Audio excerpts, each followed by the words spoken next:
पुराण में कहा गया है, जो जन्म लेता है उसकी मृत्यु निश्चित है। इसीलिए मृत्यु से भयभीत होने की जगह हर पल मृत्यु से डर के जीने के बजाय हमें सत्कर्म के माध्यम से मरण को, मृत्यु को एक शुभ अवसर बनाना चाहिए। एक शुभ बनाने के प्रयास में खुद के जीवन को लगाना चाहिए। We should make the moment of death blissful.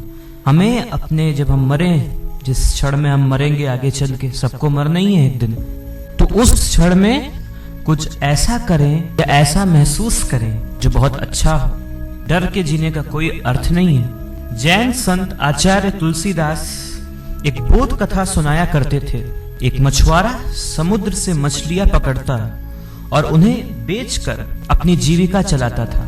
एक दिन एक वणिक उसके पास आकर बैठ गए। उसने पूछा उस मछुआरे से, मित्र, क्या तुम्हारे पिता हैं? तो उस मछुआरे ने जवाब दिया, नहीं, उन्हें समुद्र की एक बड़ी मछली निगल गई। उसने फिर पूछा, और तुम्हारा बड़ा भाई? मछुआरे ने जवाब दिया, नौका डूब जाने के कारण वह समुद्र में ही समा गया, उसकी भी मृत्यु हो चुकी है। वणिक ने फिर पूछा, दादाजी और चाचा जी की मृत्यु कैसे हुई? मछुआरे ने बताया कि वे भी समुद्र में लीन हो गए, वो भी समुद्र में ही समा गए, उनकी भी मृत्यु हो चुकी है। वणिक ने यह सुना तो बोला, मित्र, यह समुद्र तुम्हारे विनाश का कारण है। इसके बावजूद इसके तट पर आकर जाल डालते हो। क्या तुम्हें मरने का भय नहीं? क्या तुम्हें मृत्यु से डर नहीं लगता कि तुम्हारे पूरे परिवार को नष्ट कर दिया इस समुद्र ने, लेकिन फिर भी तुम इसके तट पर आते हो?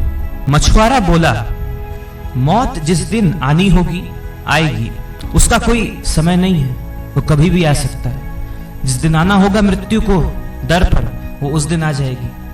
ऐसा नहीं कि आज मैं तट पे खड़ा हूं तो आज ये तय हो गया कि मेरा विनाश निश्चित है।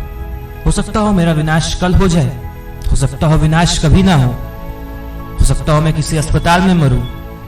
तो मृत्यु का भय मुझे नहीं है, क्योंकि उसे जब आना होगा तो वो आएगी ही। तुम्हारे घर वालों में से दादा, परदादा, पिता में से शायद ही कोई इस समुद्र तक आया होगा, फिर भी वे सब चल बसे।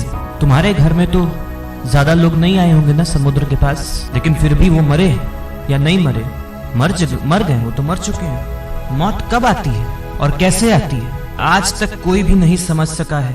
फिर भी मैं बेकार में ही मौत से क्यों डरूं? फिर मैं क्यों मौत से भयभीत रहूं? भगवान महावीर ने कहा था कि मृत्यु किसी भी द्वार से आ सकती है, इसीलिए आत्मज्ञानी ही मौत के भय से, मौत के डर से बच सकता है और बचता रहेगा।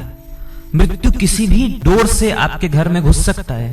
The death can enter your home, your house from any door.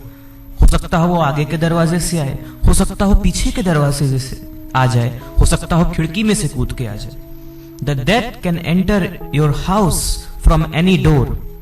So मृत्यु किसी भी द्वार से जीवन में प्रवेश कर सकती है, आपको खत्म कर देगी, विनाश आपका निश्चित है।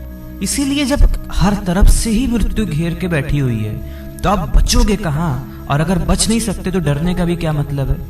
Then what is the meaning of fear at all? इसीलिए आत्मज्ञानी ही मौत से बच सकता है। By great saint Mahavir.